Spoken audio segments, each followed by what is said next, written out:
Hi there. Welcome, everyone. Thank you so much for joining us. We are thrilled to have you and to have the opportunity to spend the next hour with my dear friend Florencio to talk about, to celebrate, and to better understand all the things that are Dia de los Muertos. My name is Luis Vargas. I'm the founder and CEO of Modern Adventure. And just a little bit of my background, kind of salient to today's conversation, is that I was born in Mexico City, but immigrated to the States when I was 5 years old.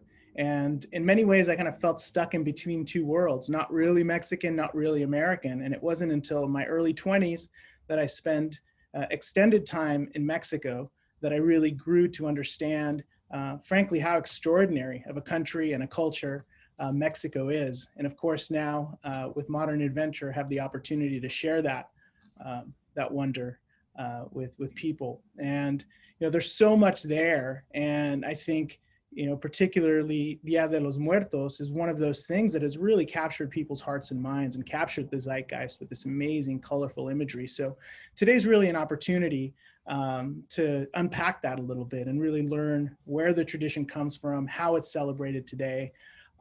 And we frankly couldn't have anyone in the world better to do it than my dear friend, Florencio.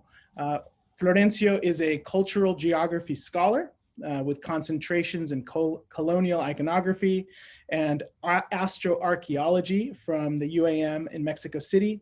He's a member of the Astronomical Society in Oaxaca. He teaches at local schools and he lectures within and outside of Mexico, both on Mesoamerican and Mexican anthropology and history. And after you have the opportunity to listen today, that we're talking to the right person, to pull back the veil and to better understand what Dia de los Muertos is all about. He's also a native of Oaxaca, and he's fluent in Spanish, English, French, and Zapotec, one of the many native languages of Oaxaca. What we're going to do today is basically break it into almost two parts. The first part of our conversation will really be focused around kind of pre-Hispanic, colonial, right? And then the second half will really talk about how Day of the Dead is celebrated today in modern times in Oaxaca. For that portion, we have lots of beautiful photographs to show you to bring it to life. But as with anything in Mexico, it's really important to understand kind of the before, and what's happening now, and really talking about that. So with that, I'd love to turn it over to Florencio and get started. Hi. So it's a privilege being able to share some of our deep culture here in Mexico. Surely Day of the Dead is coming. We have many names for it. Fieles Difuntos, Faithfully Departed, Todos Santos, All Saints, and many different forms of addressing it depending on your region, because it brings together something probably as beautiful as to you Thanksgiving. Thanksgiving I've always admired because it brings together families. No matter where you are, you'll want to be home. You'll want to taste grandmother's cooking. Well, this is Day of the Dead. Walking out early this morning, I could smell the chilies that people are roasting for all the moles they're preparing.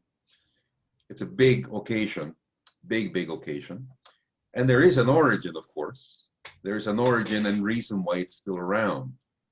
And that's because in all the multi-syncretism we've had since the clash of the two worlds, the Mesoamerican ancient kingdoms and people, and the European Spanish arrival, there has been a merging of traditions to save a lot of most important celebrations, dealing with harvest, dealing with generally food production cycles, and also dealing with honoring departed. Because Mesoamericans did honor departed. Mesoamericans had a very thorough view of life and death in a very simple way when you reflect on it, because as agrarians, as farmers, that they were, as brilliant farmers who have created an incredible diet so early in time in this part of the world. A death to them was basically like planting another seed that would penetrate the core of the earth in a magical journey and then bring back another life. So this is important because in a philosophical context, the Mesoamerican belief was that the earth would be granted the principle of the feminine womb, which is where all creation of nature and human beings took place. And the heavens would then be assigned to the male aspect, so that as a human couple, gods and their philosophy was based on something as natural as a human couple, that everything was normal, that everything had cycles, that everything had to start and end, but in a continuous cycle. So it's very, very important because the creation, which is something that all Mesoamerican nations, Aztecs, Mayas, Zapotecs, and all, starts with literally mythic adventures and eventually death of gods to begin the world of humans. And this is very clear because whether it was hero twins navigating towards Orion's belt, whether it was Nanahuatzin, Tecusitecatl, Quetzalcoatl throwing themselves in a bonfire, and the multiple myths we have, that is, the important thing was the rise of the new sun, the beginning of our world, which they then structured into a vertical aspect of the universe, adapting 13 layers above to the cosmos, our own surface of life, and then 9 layers to the underworld, which some believe was also in a given way like creating a probable reproduction cycle of a gestation concept. Because in this journey that people would take, they would basically end up at a place of reinitiation, or what we call recycle, or what we call now basically reincarnation. So basically, they honored people in all means, all people upon death, because during life they had acquired a special load of life by simply eating animal products, vegetable products. This is a load, this is a long word, we call it tlactipacayotl. Upon death, you had to restore that load to Mother Earth and begin a journey of 4 years until you would release all of your mortal aspect for reinitiation to begin. But children, if they died either at childbirth or as children, because they didn't have time to sin nor make any history, they would be immediately honored and brought back into privileged mothers' wombs. There was a special magical paradise for them called Chichihuacuacuauco. And they had to, therefore, from there on, be honored because they were sent to give us messages, okay? And they were returned immediately into some other privileged mother's womb. And then there were, of course, those that had heroic deaths in the battlefield, in enemy territory, or a woman in child delivery, which was considered to be a heroic death, giving her life for her child. Then they would skip the 4-year journey, be returned after 80 days. The warriors would be turned into hummingbirds. The mothers would be turned into butterflies, which are icon symbols that you see, and that even survived all the way through colonial Mexico, when in 18th century Mexico, tamales in the shape of hummingbirds and butterflies would be made on November 2nd. Okay, a way to keep such culinary traditions because they were cute to the Spanish church, harmless by that time already, having adopted All Saints and All Souls, which was brought by the Catholic Church. There used to be celebrations. Mesoamericans had months of 20 days. So in a 9-month, which was from approximately July 12th to 31st, they celebrated the death of the common people. On the 13th month, which was about September 30 to October 19th, they celebrated the children. And then on the 14th month, which was from October 20 to November 8th, they celebrated all the heroes, all the warriors, all those mothers. There were already celebrations that when the church arrived and saw that, rather than eradicating, rather than eliminating such peaceful family traditions, they saw the opportunity of bringing in All Saints and All Souls and turning those children celebrations into angel celebrations. Okay, that all those children now became angels for the Catholic new order of life. So then in colonial Mexico, it was customary that people would then gather around their churches and celebrate All Saints and All Souls. One of the most important things that the friars saw in need and did was bring relics of saints from Europe. And that was an impressive fiesta since the ships landed in Veracruz all the way inland. There were actually people amazed at seeing all these bones. Why? Because also in the Mesoamerican traditions, bones were revered. Here in Oaxaca, Zapotec kings would bring out the femurs of their dead fathers to inherit kingship. We have communities like Pomuch, where it is customary that people, years after the death of their relative, will literally bring out the body and will actually wash the bones, put them in a box, seal it, and every year open that box and with brushes and with towels, clean the bones year after year after year. And if they're having a picnic at the graveyard, they'll put the bones around, okay? And of course, you might find this very odd, but people there find it so natural to actually touch and to actually have their children and grandchildren in the system brushing the dust from the bones every year. Okay, so very interesting, very important, this, we call it syncretism.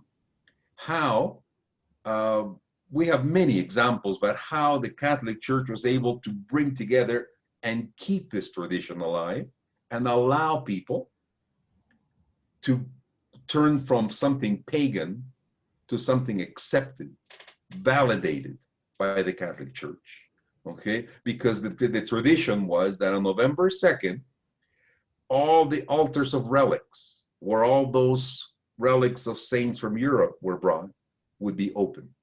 And in all our cathedrals, we have fragments of hair from St. Francis of Assisi, we have fragments of fingernails, little bones from the hand, little bones from the feet, from the toes, and we can actually see them only on November 2nd.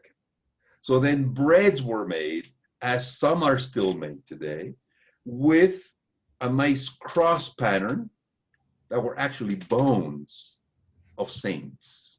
Okay, that was pan de muerto. Okay, there are many regionalities and forms of making them. Well, you'll see in the images several of the type of breads, but basically that whole tradition was to then celebrate the saints and give all that food to the poor, to the needed, who would then receive all of the good will of the people, celebrating All Saints and All Souls. And then as time passes and Mexico is involved in so many political conflicts from the Revolution of Independence on through the Revolution, comes the brilliance of this artist, designer, in which Mexico at the turn of the 1900s was suffering from years of drought.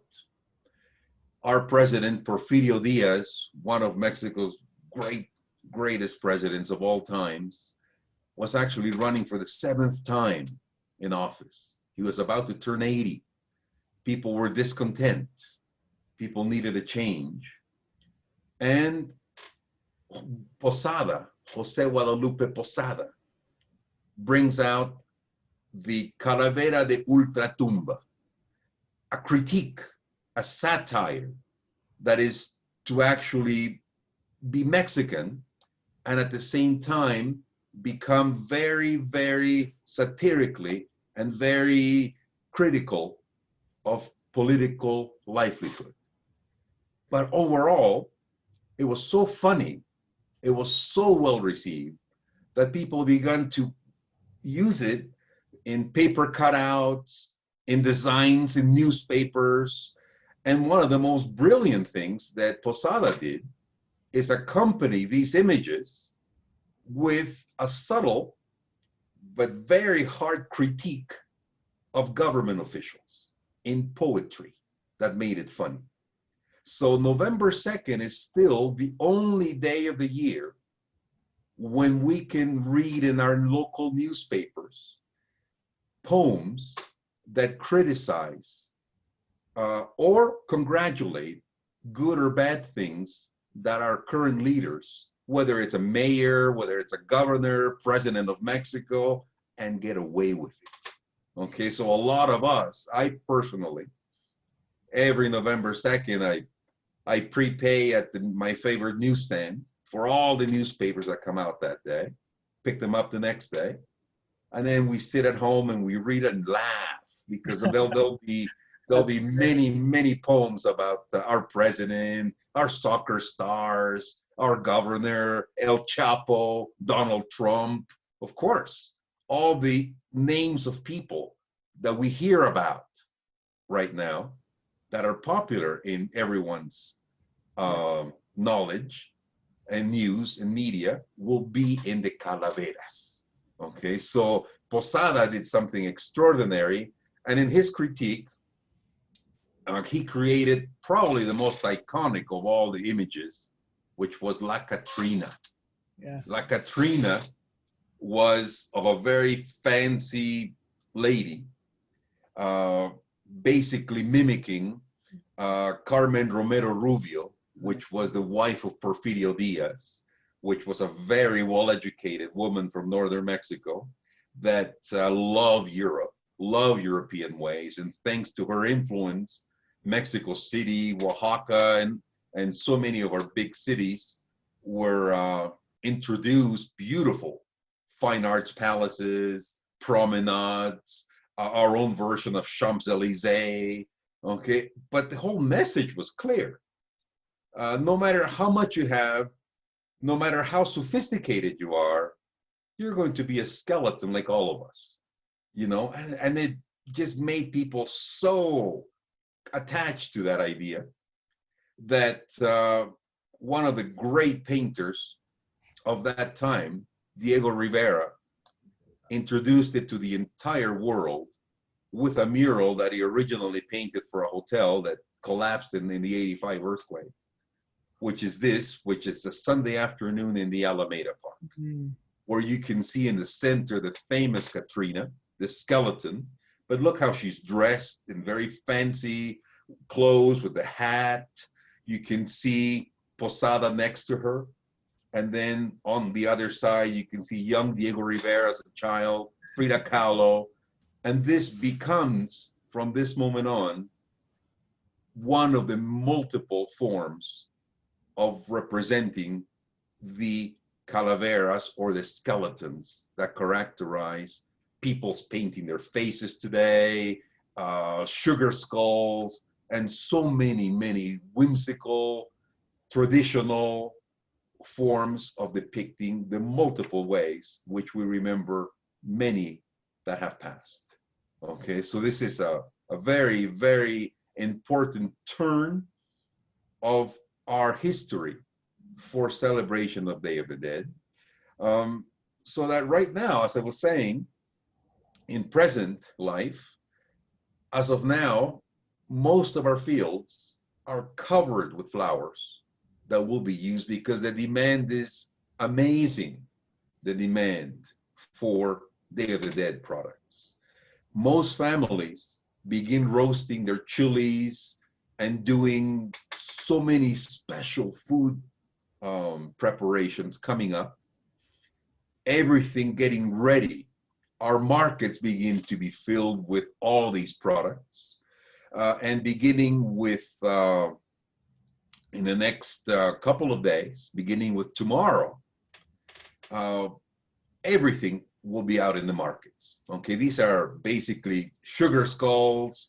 You see the marigolds and the coxcombs, which have a very strong aroma. The sugar cane are extremely important because when you have them full at homes, people build altars by turning them like an arch, okay, and then creating a gateway entry, okay, for the spirits. Very, very important. So then these are all items which thousands of people go out to look for.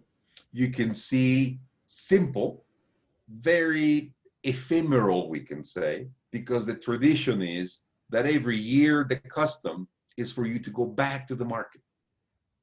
You want to go back. You want to get new things. You want to get fresh things. You want to get things that were just made. You don't want to use old things. This is another version of the Pan de Muerto or Day of the Dead bread, in which, if you notice, the bread is made like a burial wrap with the head embedded on one of the ends of the loaf, the arms crossed, okay, in the same way that people were at one time wrapped in a petate or a palm mattress and buried. Okay, this is Day of the Dead. Many bakers, beginning tomorrow, work 24/7, okay, creating so many tons of bread. They leave all the ordinary breads they make through the year just to meet the demand, because a lot of us will actually commission certain breads and put them in bags and then visit friends, offices, if we're still in school, our teacher, and bring them a gift, okay? And of course, at some place within the bread or the sugar skull will be the name of the person we're gifting it to, okay? And these are all customized things that we do. We also, of course, look for things that remind us of professions, activities, hobbies that our loved ones enjoyed in life. Whether somebody was a mariachi, whether somebody, as you can see, was a doctor, okay, or whether somebody was in a choir, market vendors, etc. We think that these are important because we will put these in altars, we will see in a moment, with photographs of our loved ones. Yeah, okay, photographs that will actually the Posada influence now, Florencio, in the, for sure, for sure. And also, just to let everyone know that we'll have the opportunity for some Q&A at the end. So please feel free at any time to type any questions that you have, and we'll be able to get to at least a few of those towards the end, and see a total assault of the senses, you know, in the markets. Go ahead. Because these are market things that we're looking at are some of the most basic and also inexpensive items that you can yearly purchase, because if it breaks, it didn't cost that much. But there's also some very high quality folk art that comes out for those that want to add to their altar something really fine, which we can see at the end later. Okay, but these are all a mixture of ceramic, paper mache,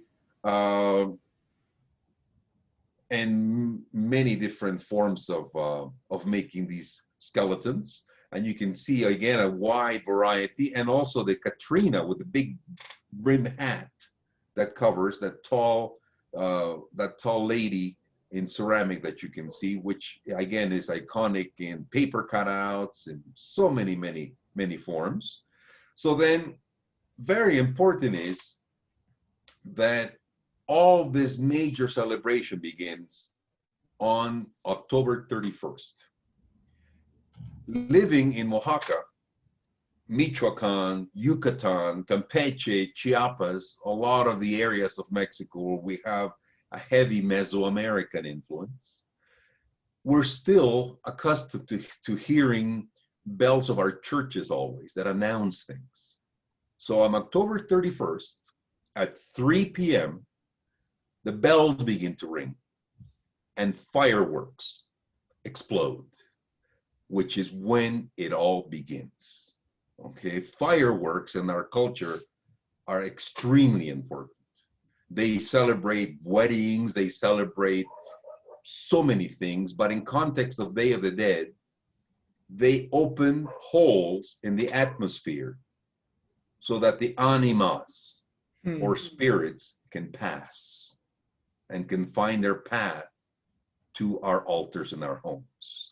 So on the 31st of October, arrive the children. Okay, so very important is that most families try to go between the 30th and 31st of the market to get everything they need. And definitely on the 31st, they have to have their altar made before 3 o'clock with the freshest thing. That's why beginning now, people are creating moles, tamales, so many things, because you want to have it ready in the freshest way. Because, of course, mole will eventually rot after a few days out there. Okay, so you want the aroma to be fresh, and you'll refill it or put another one the next day when the adults arrive. But this is an altar with a very beautiful decoration of paper mache, the central landing path for the spirits, the icon of the Virgin Mary of Guadalupe. But in the next one, in a traditional family home, which is traditional that here we also have a lot of altars, look how at the very bottom left, there's a smaller table with a smaller altar, independent to the big altar. So the smaller altar is for the angels, for all the children that have arrived on the 31st. And that's what's lit first, okay? They leave on November 1st at 2 p.m., and that's when the adults arrive, and that's when the big altar is made, okay? You can see the sugar cane creating the archway, candles all around.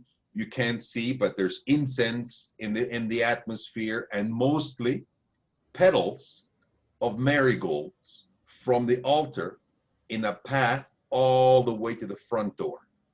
Okay, and the front door of the house will be left open, the front door of the house. Okay, we can see more of these altars.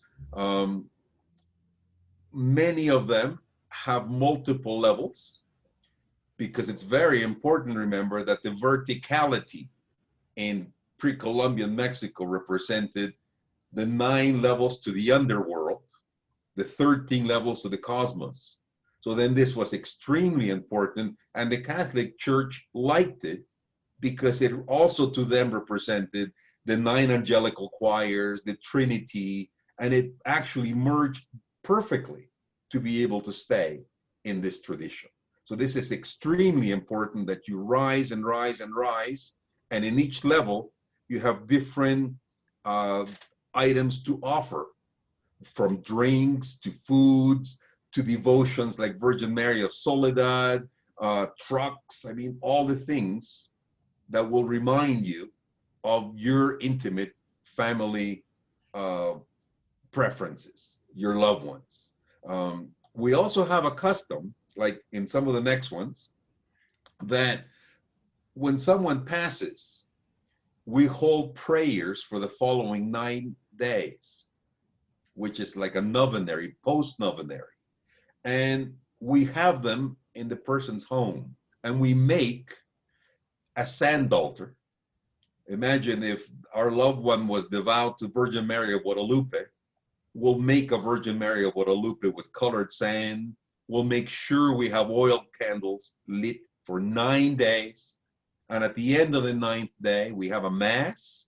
We all go to the cemetery and we make that same altar there. So this is the origin of why now on parks, outside graveyards, in homes, everywhere, you see small and monumental sand altars that have to be started on the night of the 31st of October, okay? Because they are to welcome all the spirits from the children to the adults, okay? When you're finished, this is outside a cemetery, and you can see some of the sand altars are of Christian images. There are many. These are just a few, but this is important because in the first one you can barely see. You can see ladders, okay, with which there's an interpretation of different forms of accessing your spirits, or for your spirits to access where you are, okay, and that's very important. So you've done the market, you've done your altar at home, you've spent probably 2 days already with very little sleep, but then now you go to the cemetery. Okay, it's night, it's October 31st, and now you go and spend the night with the angels. Okay, and I can tell you personally, my memories as a child was that when it was cold, we're talking about 2, 3, 4 a.m., our dad would wrap us up in a blanket like a taco, where we could only have our head come out, our feet, because it was cold. But there's no excuse. This is something we just all do. This is one of the multiple cemeteries at about 3 a.m. And you can see there's a whole socialization going on. We bring candles, incense, more flowers, more food. We basically have dinner here at the graveyard the entire night, because the tradition is to wait till the rise of the sun. By now, the church participates. They will have an early bird mass at 6 a.m. After that, you have your last drinks of coffee or hot chocolate, whatever you have, and then you bid farewell to your angels, and then you go home to prepare for what's coming that day. Okay, November 1st is huge. November 1st is huge because the children leave, okay, the angels leave, and the adults arrive, okay? And for the adults to arrive, we have very special carnival-style actual plays, which we call comparsas, or muerteadas are also known, in which basically somebody becomes a widow. And then there's also a priest that will sanctify. There will be a doctor that will certify the death of the deceased. There will be a lawyer who will take care of all the papers. These are all in neighborhoods and villages. People will rotate these acting positions. So the widow's crying, and the priest is blessing her, and the doctor saying, well, your husband died because he had too much sugar, he was diabetic. This is in one of the villages. There's the priest. And then the brass band begins to play funerary music beginning, and the procession begins to leave, okay? And as the procession leaves, things begin to occur. The widow begins to flirt with the doctor. The doctor begins to flirt with the widow. Everybody's laughing, okay? And then a whole play begins. In a lot of traditions, people wait for their arrival to join. So imagine a township of about 6,000 people. Almost everyone will be out there. some of these comparsas begin at 4 p.m. and finish at 8 a.m. the following day. Wow. Okay, it's a huge, huge type of gathering. Okay, we have communities in which 3-4 towns meet at a special point and they have a band standoff. Okay, where each band plays, see which band plays better. Families spend an entire year making outfits to dress so that they're different every year. Okay, so it becomes a real festive tradition. While this is happening, as you can see, in this is just a common street in a neighboring town near to the big city, where little by little by little the audiences are building up, and then eventually, at some point, some have to go and rest. Somebody has to stay home, because we also have the tradition that we leave that night the door open. We put chairs outside. Okay, now look at this image. Can you see the orbs in the background? What the normal eye can't capture, the lens of the camera captured. All those circles that you see, those are all energy orbs. Okay, this is very special. This is very special because this is one of the many testimonials that people use, that people believe, that your spirits do come and accompany you. Okay, so somebody in your house has to be in guard. They have to sit with a chair outside. In some villages, people put a stump, a piece of log, something outside, and it's 2 or 3 a.m. and your neighbor comes over. And if they knew, say, your grandfather that you're remembering, and if he knew that your grandfather liked mezcal, he'll be bringing a shot of mezcal and putting it in the altar, dripping a little bit on the ground, putting it on the altar, and then sharing a mezcal with you. And then like that, another person comes and brings a candle, a loaf of bread, fruit. And at some point, somebody takes over and you go and visit your neighbors the entire night. Okay? This is very important. This is something that brings together all this energy of being present when they arrive, but also leaving the altar of food in there so they can eat peacefully without interruption, without anything disturbing them, and except for you're coming in once in a while to put more incense in there, to put more candles, to light, make sure that the candles are ending, to put new ones the entire night. Then the next day, which somehow we haven't slept yet. Okay. I think we're learning that Day of the Dead is a marathon, not a sprint. Oh no, then the next day comes the normal visit, because the normal visit means you're going to bid farewell to your spirits. You know that at 2 p.m. they leave, so you're going to say farewell, please come back next year. Okay, and these are scenes from the day in which the same thing, look at all the flowers. You have to bring more flowers. You have to bring more things. Very important, if you notice also in between the tombs, trees, different from the very European, Spanish inherited traditions, say in big cities like Mexico City, Guanajuato, where you see mausoleums with masonry, marble. In most of the South, people don't like to make that many mausoleums because you want to have the earth. Because when you make crumbles of your apple, of your bread, and drop them on the ground, you want those to penetrate. You want that aroma to go all the way down. The aroma of the flowers. When you drip a little bit of tequila, a little bit of hot chocolate, or whatever it is you're sharing, you want that to be absorbed by the soil. And if you put masonry on top, then you are not giving that possibility to your loved ones. Brass bands appear and play for the entire day. Okay, children grow up with this. okay?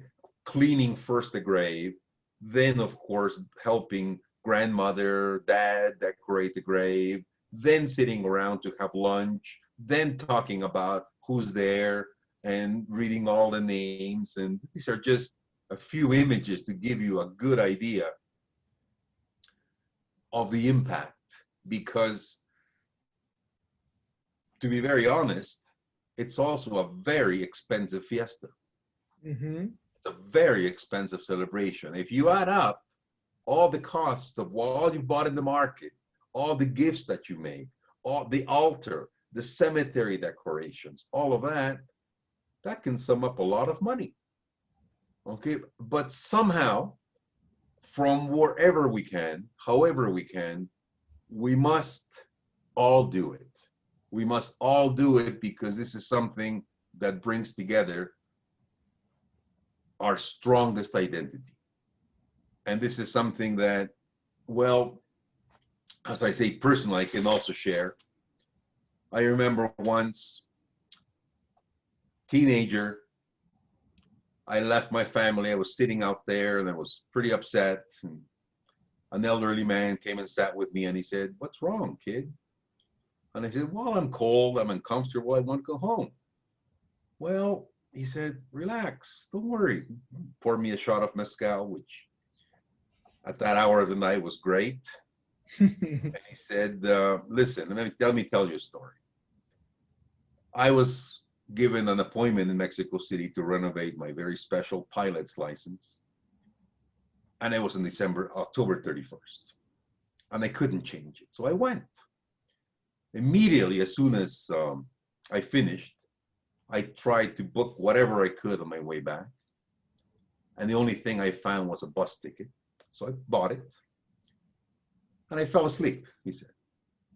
It was around midnight when I heard my dad say, "Why aren't you here?" And I woke up, he said, frustrated. I was stuck in that stupid bus all night. There was no way I could get out of there. And that's the only year that I've never been to the cemetery in my life. Well, things like that, of course, Mm-hmm.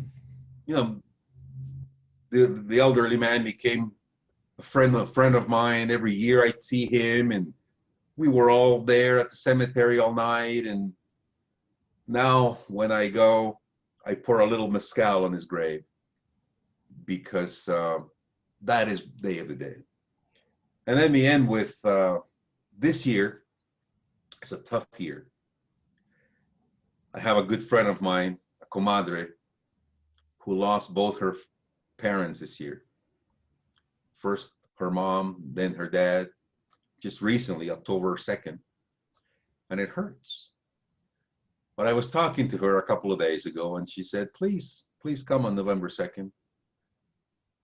We're actually so happy because no more pain, because mom and dad are coming back. We're preparing the best that they liked.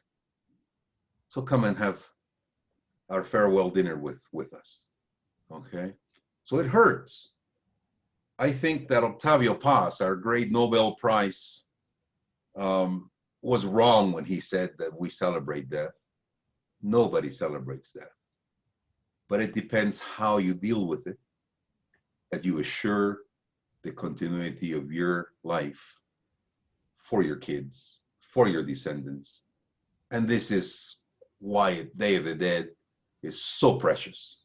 It's more than just dancing out there in carnivals like they do in big cities.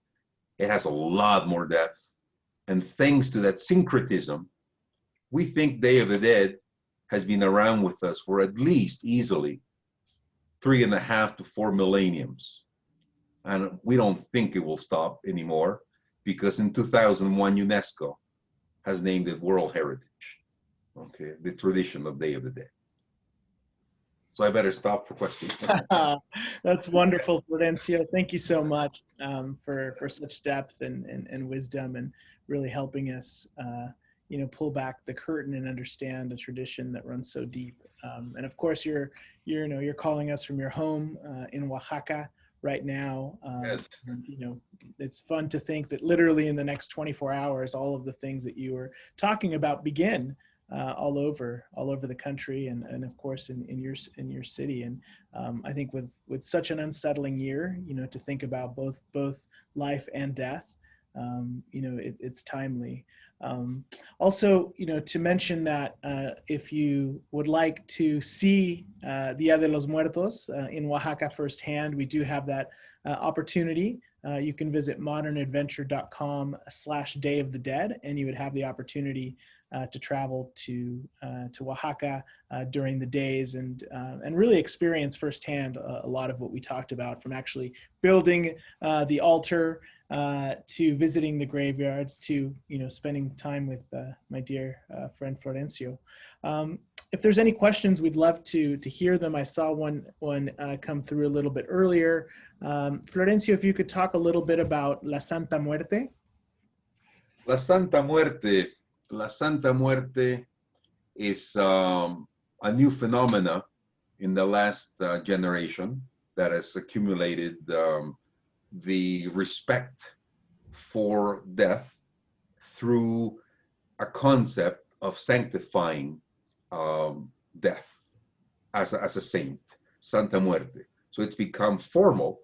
It's not authorized by the Vatican, but Mexico and the Vatican have had certain divisions. So in Mexico, it is very important, La Santa Muerte. And especially, most of this tradition is in the center and north of Mexico. Okay, in the center and north of Mexico, yes. Yeah. A question around how, the COVID and pandemic is going to affect this year's celebration. Like what's going to happen, or? Yes, this year is very sad. This year, all public events, all cemetery visits are canceled. Definitely, there won't be much happening out there. So this year, it's going to be strictly family reunions. That in most cases, that is the most important anyway. So in most cases, families are going to get together. Families are going to be in social distance, but their immediate families will all be preparing their special meals, their altar, and doing a very private, family-oriented celebration. Mm-hmm. You may not be going out there to drop off a candle or something at your neighbors this year, but you will have it at home. This is for this year, yes. Yeah, thank you, Florencio. We had a question too. The video is being recorded, so we'll send out the link if you want to share or watch it again. Let's see if there's any other questions for Florencio. Yeah. So some question about the altar. That usually has different ofrendas, the presence of salt, water. What are the meaning of some of the different parts of the ofrendas? Well, first of all, you have to consider the aromas that are firstly used to make a very strong aroma drawing sense to the spirits. Then for the little table of children, you're going to have toys. You're going to have things that children would have played, that children would be associated. And in the concept of adults, you're going to have beverages that adults would consume, okay, fruits that bring together what we call culture and nature, meaning certain flowers can be grown by us, which represents culture, but certain things cannot be grown by us that we bring from the actual countryside that represent nature. You want to put those two concepts together, nature and culture. Hearts, love, represented by the brightness and color. And at the same time, for example, in very traditional families, a lot of them take crab apples, for example, and with a needle and thread, puncture them and make a rosary out of them.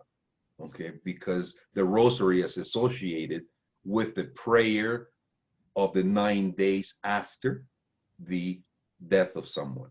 okay, the rosary prayers. So then foods will definitely be in favor of what you want them to smell to attract them, and also what they liked in life to do that, as photographs, okay? But certainly you want to have that multiple combination of nature and culture that will together bring the spirits. Wonderful. Thank you. Um, let's see. There's another question here. Entrar en los panteones.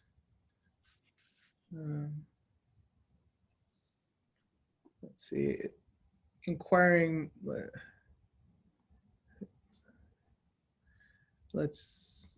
Are there specific songs that are played during Day of the Dead?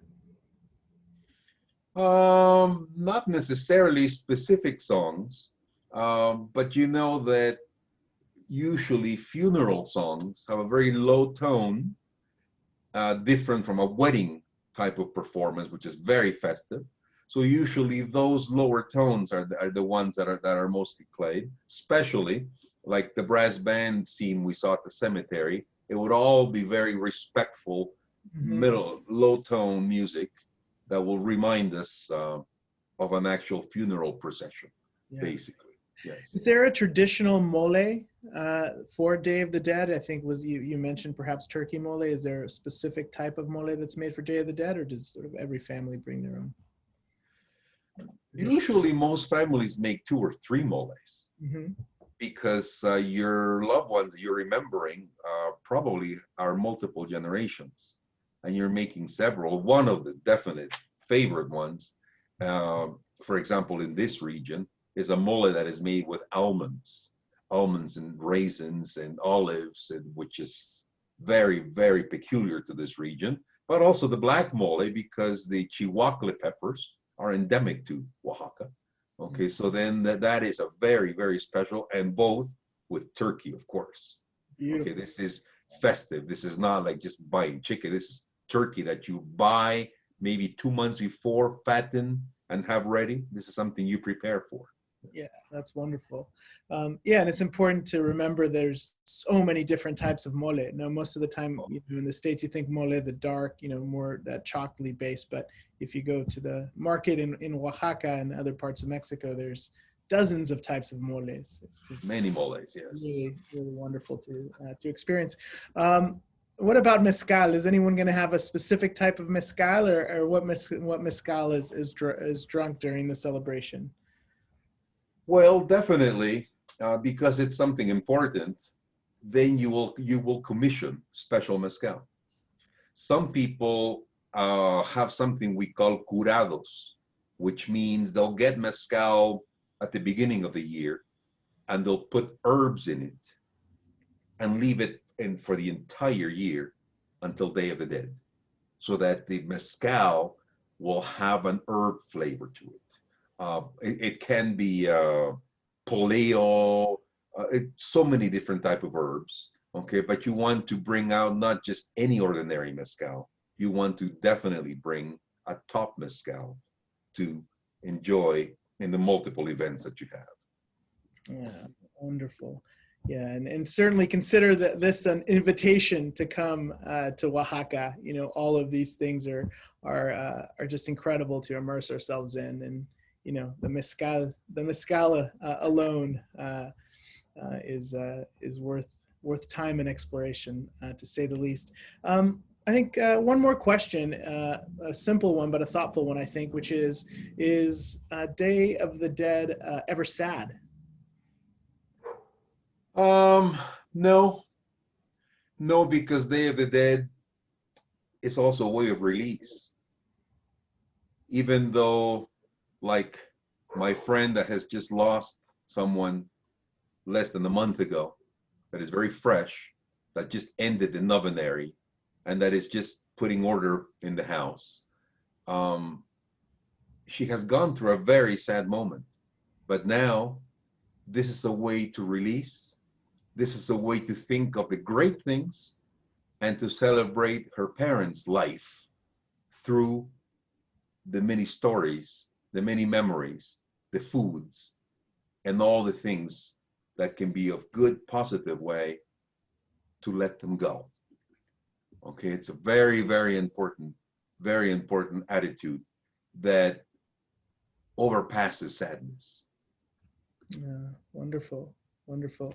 All right, one last question since we have just a couple of minutes.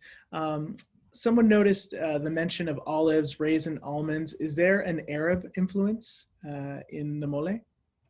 Oh yes, of course. Yes. Not directly, but in the colonial time, Yeah. this is something basically moles, we can name it mestizo food, right? Which is colonial food, which is when the ingredients from both ends of the world were combined. And Spain, even though they were boasting that they expelled the Arabs and that they had in the Crusades overtaken the Islam, they brought a lot of Islamic traditions with them. Okay, one of those is the stills of mezcal, also, for example. Again, an Arabic, Spanish Arabic tradition. The combination of some of the ingredients for some of those moles are definitely Yeah. with also a heavy amount of Arabic.